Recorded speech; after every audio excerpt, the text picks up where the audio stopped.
we would be remiss if we did not lead the show with some other breaking news about a resident of the great state of Florida. Sadly, we report by way of TMZ that Hulk Hogan, Terry Bollea, sadly has died at the age of 71.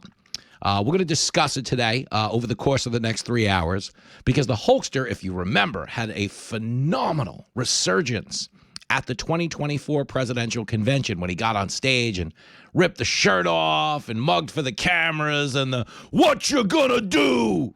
But the Hulkster was such a, wow, when I talk about a seminal human being in my life, if you were to go to my desk here at the Fox News headquarters and see my office, there is a Hulk Hogan thumb wrestler sitting on the desk next to the Iron Sheik. I was probably my prized possession as a child, and it's been on my desk every day that I've been here. Once you get past all the whiskey and the bath salts and everything in between, you see the Hulkster.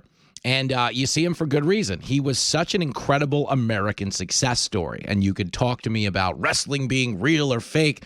But what you can't talk about is the real struggle a guy like that went through to make it and had a dream and followed it and got kicked around and punched in the soul a bunch of times.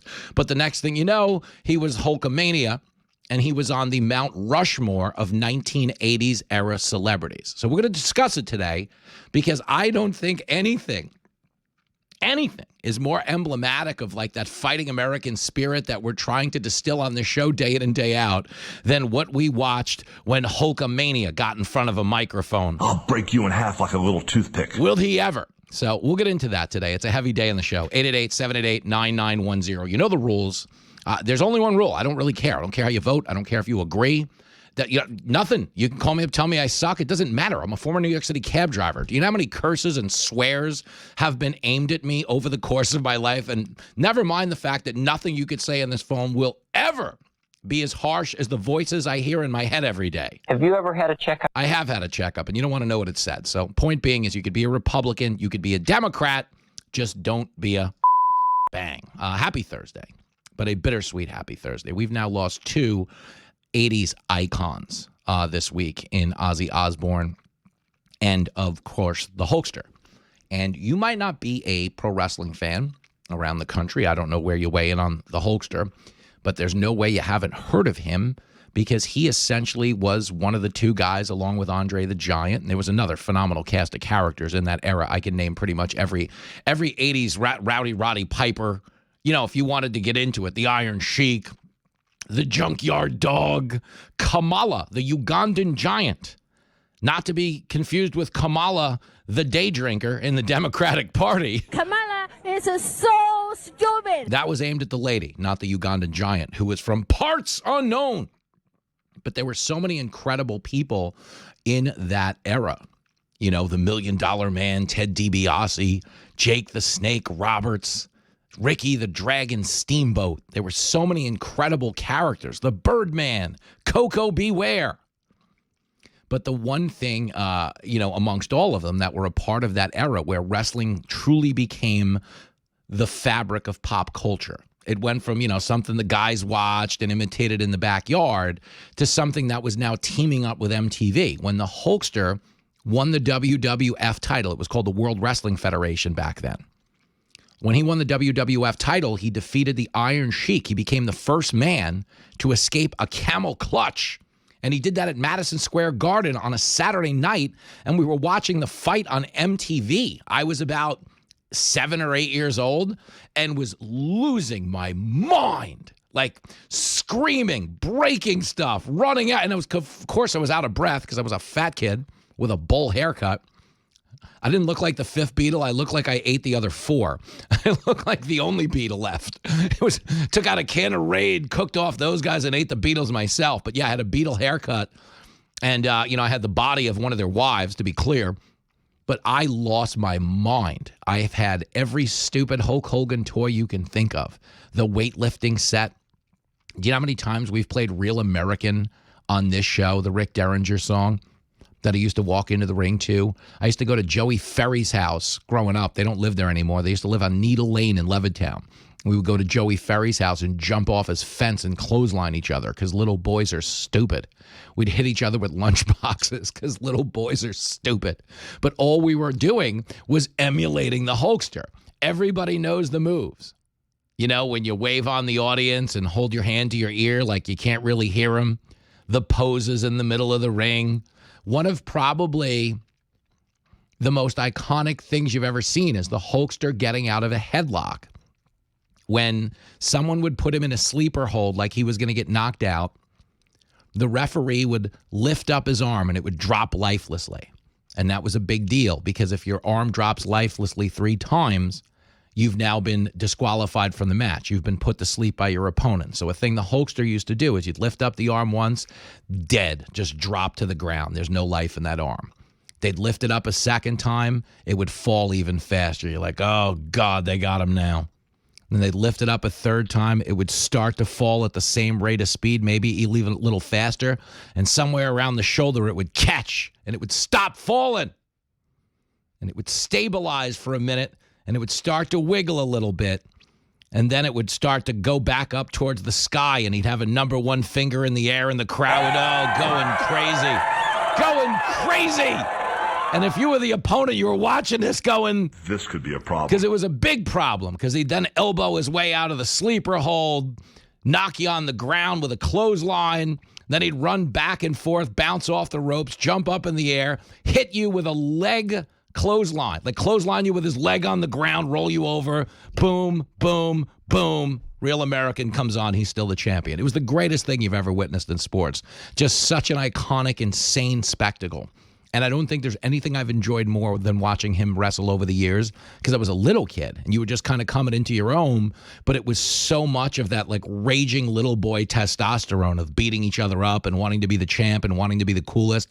I mean, when he fought Andre the Giant and body slammed him at WrestleMania, that was one of the most insane moments of my life. When he lost the title to the Macho Man Randy Savage, I mean, that broke my heart. Hulkster was way better than the Macho Man. You're a liar. I don't know. I like to snap into a Slim Jim as much as the next guy, and I certainly loved Elizabeth. Hubba, hubba. But I was a Hulk Hogan man all the way through. When Hulk Hogan was in Rocky III as Thunder Lips, and he beat up on Sylvester Stallone, amazing. Okay, when he was at the conventions, amazing. You know, the Hogan TV shows, the reality shows, everything that came next, amazing. People listening on WHBO down in Tampa, you might have a special relationship with him. I know the family was pretty big, hanging out in Ybor City back in the day.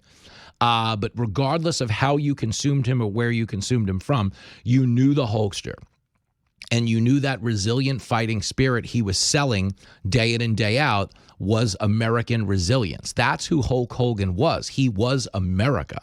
You can tell me it was a character, but it was a character synonymous with what makes us great.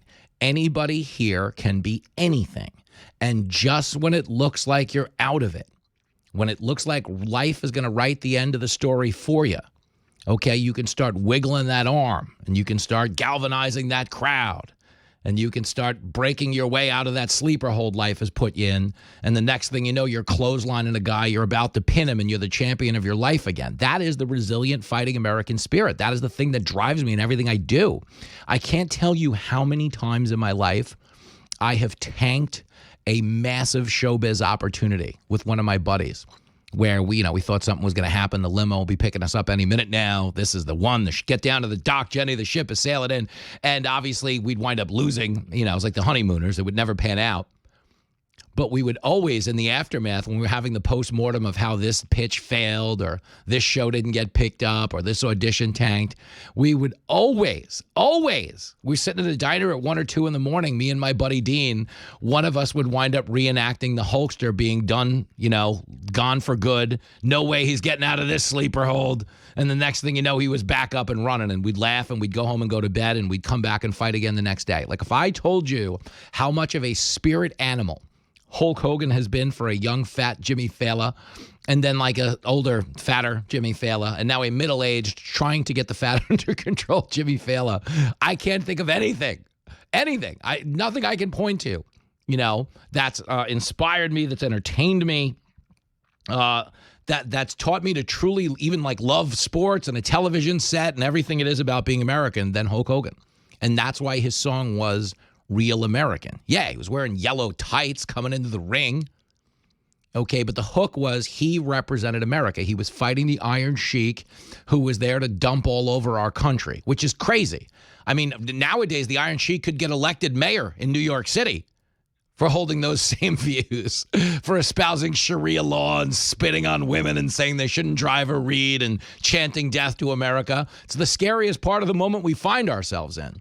As if the Hulkster showed up on the wrestling scene right now, people might be more inclined to root for the Iron Sheik, except they wouldn't because he would keep fighting until you realized he was the good guy. And that's everything about being an American.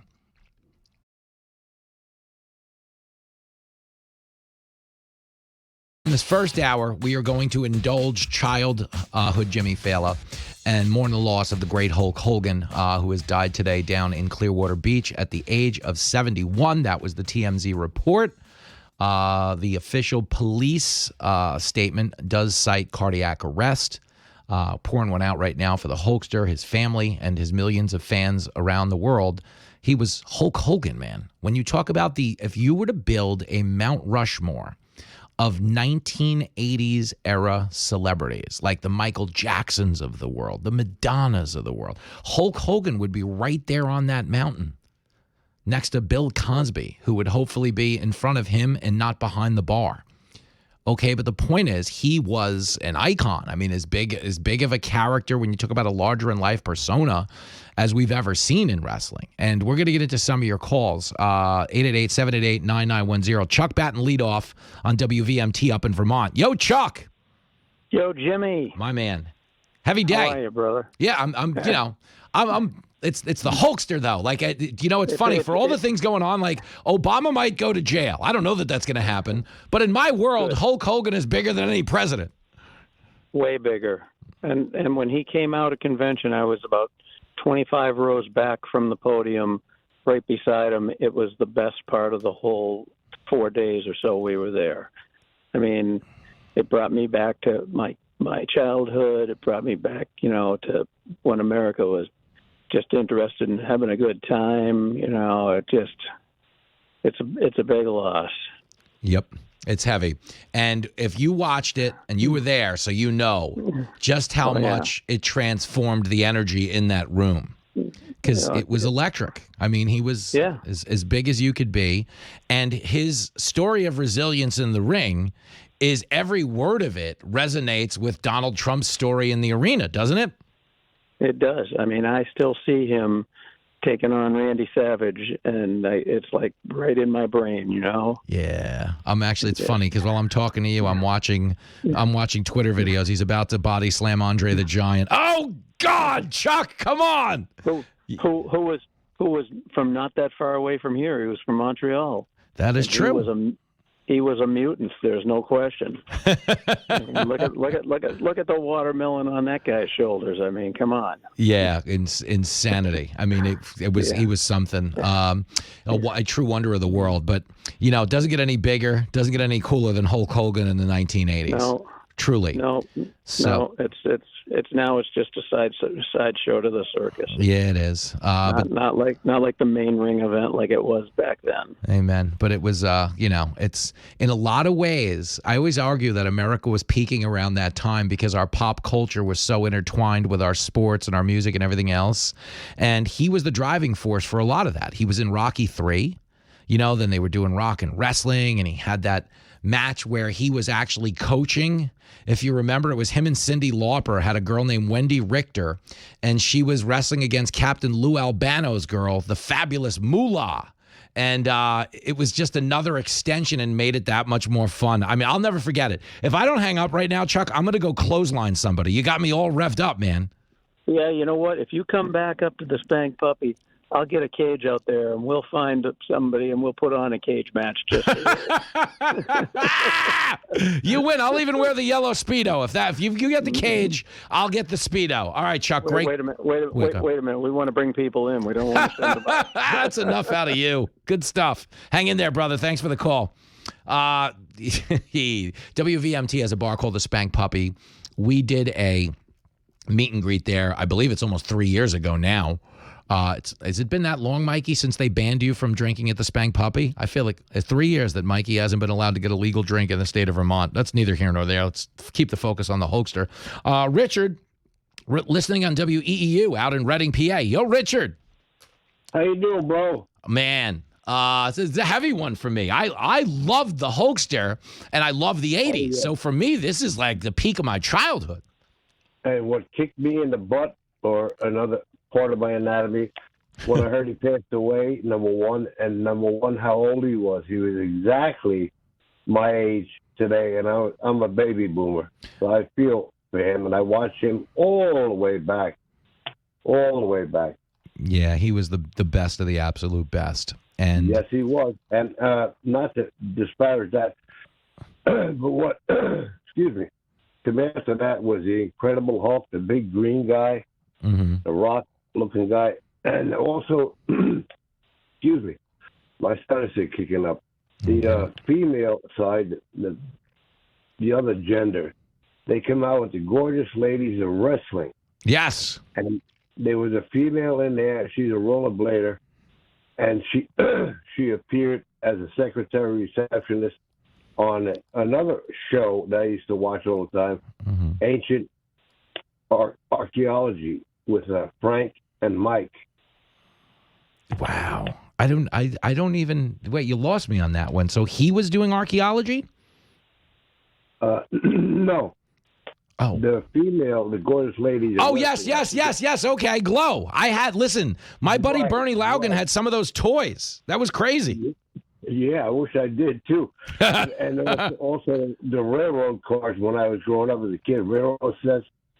But also, I go all the way back from Laddie, the TV show, Gunsmoke, Have Gun Will Travel, and George Reeves, excuse me, or Christopher Reeves portrayed Superman. I didn't go in for Batman that much because I was never into masks and costumes and all that stuff.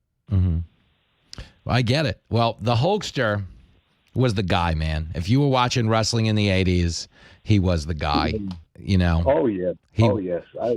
That's what I said. When I heard he passed away and I heard his age, oh, my God.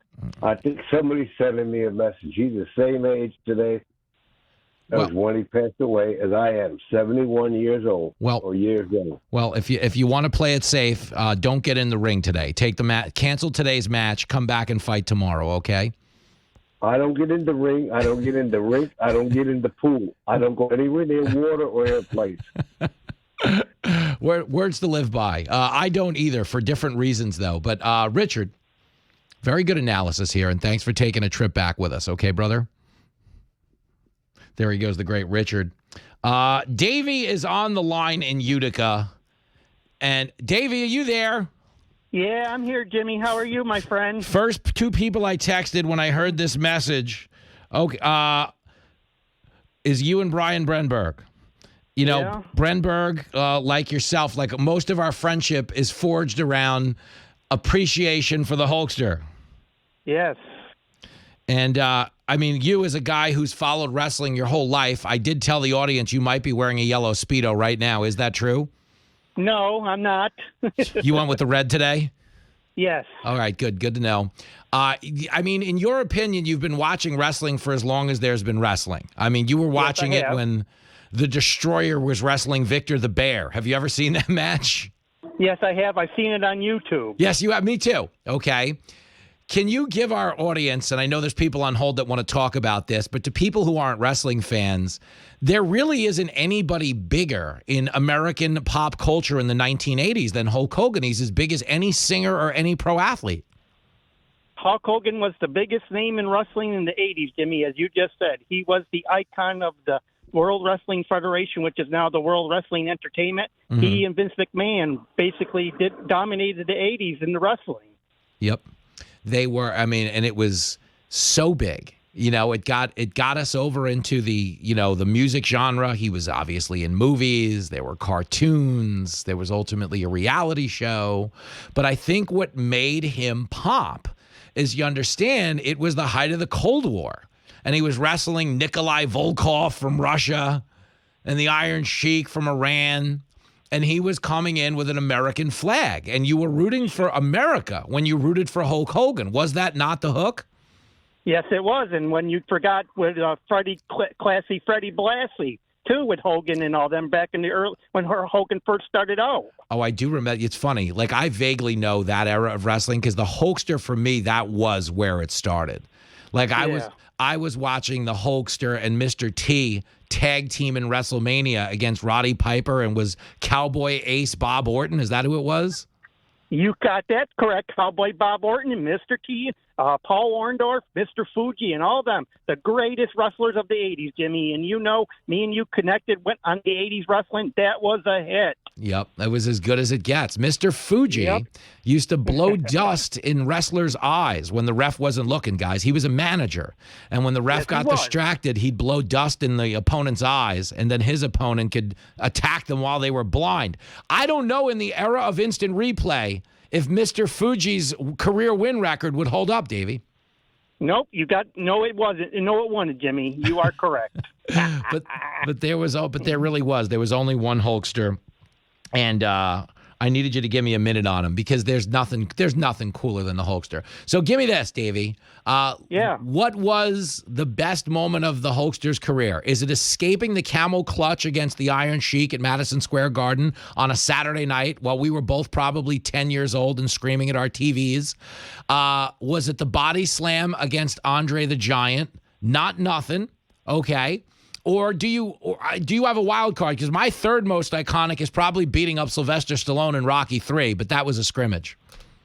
The greatest match that you mentioned was him against the Iron Sheik, but I also liked WrestleMania 6, Toronto, Canada. The Macho Man? Against the Macho Man, and when he faced the Ultimate Warrior. Yes, that's the one, the Ultimate Warrior. It was the Ultimate Warrior that technically beat him and won the title, correct? Right. They combined the championship, and then the Warrior had to vacate the IC Intercontinental Champion, and then the Warrior became the outright champ.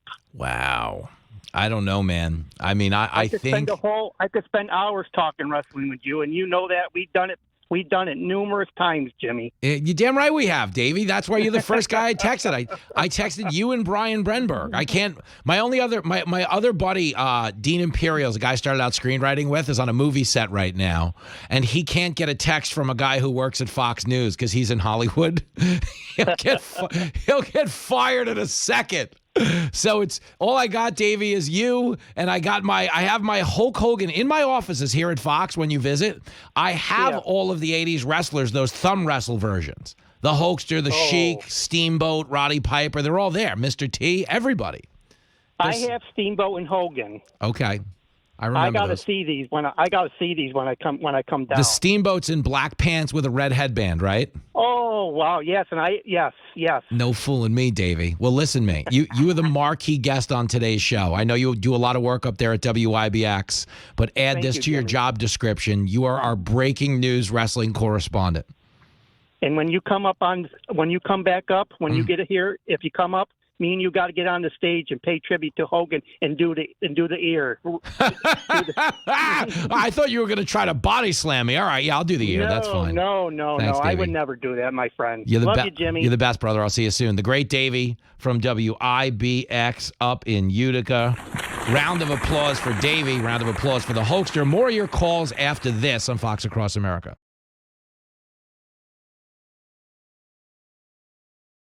Joining me now, a man who no doubtedly throws that challenge flag right with me, superstar representative from the great state of Florida, Congressman Greg Steube on the line. Hey, man. Hey, Jimmy, how are you? You listen, I'm in two places. I love watching this comeuppance for what the Obama administration and the intel community tried to do to Donald Trump. So that's fun, and we'll get there. But I also have to give a moment to your fellow Floridian, Hulk Hogan. Did you watch wrestling as a kid? Oh, of course. Who didn't? And it's really sad to hear the news today. Nothing can hang with the Hulkster. So I have one question, and then we can move on to the adult stuff. Was a young Greg Steube, did you backyard wrestle like we did growing up? Did you ever like clothesline your buddies or anything like that? Yeah, and you had the Hulk Hogan T-shirts that you ripped apart, and And that's you had to. Yeah, you damn right you did. The Hulkster was the biggest pop culture icon of the 80s, probably. As famous as anybody when you think about how big wrestling got, no? Yeah, well, and it's kind of aging us there, Jimmy. I was, puts us in the 80s and that age period. So Fair. I don't know. I guess the gray beard gave me away. But, Yeah, there was that. But I just wanted to make sure that you did at least have dabble in that culture because that was such a big part of the 80s. I didn't want your only wrestling experience to be the time your wife kicked that ladder out from under you when you were painting the house. Yeah, no, that wasn't it. Good stuff. So give me this. When you talk about the pro wrestling match taking place in Washington right now, what Tulsi was declassifying yesterday was essentially an intel report that wrapped up in 2020 on the origins of the Russia probe and showed that the narrative, for more or less, was no narrative, but they decided to run with one anyway. Yeah, I mean, think of the precedent of this. There is none. You have a president using his intelligence officials to create intentionally a fake intelligence story that then gets perpetrated to the mainstream media, and all the fake news just regurgitates. I think this went on for 2 years. Yep. And then you have committees and Shifty Shift and these kind of guys who was chair of the Intelligence Committee at the time, perpetuating that lie to the American people. And even though all of this has come out, if you do a poll, you look at polling in Democrats, it's still like 60% of Democrats that believe this actually happened. Yep. And it was a created fake story. And this is treasonous activity at the highest levels of our government that we are finally getting the information on. And I'm so happy that Tulsi, oh, by the way, was a Democrat. I served with her when she was in Congress. She's a Democrat that released this information. So like this isn't somebody that was, close with Trump and they're just now this is somebody who was a Democrat that are seeing exactly what these Democrats did to undermine the president of the United States at the very beginning of his term. And this should never happen ever again. And all of these people have to be held accountable, or the American people are going to be like, there's no justice if these people aren't held accountable. Yeah, I think we're in a place here now where, I don't know what the technical legality is of this, but people want to see arrests because this is terrible. And if that's what accountability means, I don't know. I'm not the legal expert. She said she was just going to refer to them to DOJ and let them figure it out. But I mean, at the very least, there's a level of moral bankruptcy in the Democratic Party that we might have underestimated. And what I basically see out of them is they manufactured this hysteria around Trump, a guy everyone knew. He hosted a reality TV show. He was friends with the Clintons. He was not like a fringe lunatic that came out of a shed one day with a militia and stormed to the presidency. And essentially, they made up this narrative that in their mind justified any type of behavior that they thought could stop him. And essentially, we're finding out today that there was no limit to that, basically, right? No limit to it, and no limit to it at the highest levels of government. I mean, Obama was involved in these conversations. Yeah. And what Tulsi says is irrefutable evidence that this was a concocted story, and they use the Steele dossier, which the Clinton campaign paid for. So you have a campaign paid for dossier that even FBI individuals said was not, this isn't true. There's no verification. This isn't something that we can point an intelligence thing on, and they didn't care. Yep. They bowled over those people. They used that as the basis of this story, and it was all lies. And now we're being told that Putin wanted Hillary Clinton as president, had all this junk and dirt on her, which is why they wanted her to win, so that then they could leverage her with the dirt that they had on her. Isn't that crazy? It's incredible. Yeah, we're talking to Florida Congressman Greg Steube, and that was the revelation, is that when they hacked DNC emails, they chose not to disclose the damaging information. And that is hardly the work of a guy that's rooting for Trump, but I think that's the scam of right now, is the media was complicit in all of this, because they were out winning Pulitzer Prizes for covering fake stories. So they don't want to go back and cover this because it's an admission of guilt. And it's kind of the same thing, and it's fascinating. They pushed the fake story about Trump colluding with Russia and hid the real story about Joe Biden being cuckoo for Cocoa Puffs. I don't know that the media recovers from this. Yeah, well, they don't. And you've seen everybody's fleeing mainstream media. At least conservatives are. Yeah. And I would even say the middle of the country is. Independents. Mm-hmm. I'll go to town halls. I'll go to events in my district. I'll go to different things. And people ask me, where can I get like factual news? Mm-hmm. Because they know that NBC, ABC, CBS aren't going to give them facts. Nope. And so you've got this perpetuation of lies to the American people, and they're sick and tired of it. Just look at their ratings, and you can see people are fleeing from mainstream media, and they should, because they've lost all credibility on this. Yeah, it's just they're straight activists, man, and you can see it now. It's just activists masquerading as journalists. One more thing before I let you go. You guys are essentially now in recess till September, correct? Yeah, unfortunately. Yeah, I know, because you want to be in there confirming nominees and stuff, right? Well, the nominees get confirmed in the Senate, but we can be passing. I filed countless bills on Trump's executive orders. Yeah. Why aren't we making that permanent? Why aren't we now? Granted, some of those aren't going to get 60 votes in the Senate, but we can pass it in the House and put these senators on the board as we go into midterms on these great issues. Yep. We have a budget to get done by the end of September, or the government shuts down, which there's not enough time in the 4 weeks of September to do all the appropriations bills. So we're all looking at a CR again, which conservatives like myself don't support. We want to cut spending, not continue the same level of spending. So there's a lot of work that needs to be done. President Trump got a mandate from the American people, and we owe it to him and the American people to be there and do the work of the American people. Amen. Steube, great stuff. I appreciate you not coming on in a Hulk Hogan Speedo today like you wanted to. I was thinking about it, but I didn't have one handy, so I would have had to have ordered it on Amazon or something. Well, they would have got it here. I don't know how, but they would have got it here by the end of the interview. Next time. We'll have to do it next time. Thank you, brother. Great stuff. We'll do it again. All right. See you. Take care. The great Greg Steube. We are back after this.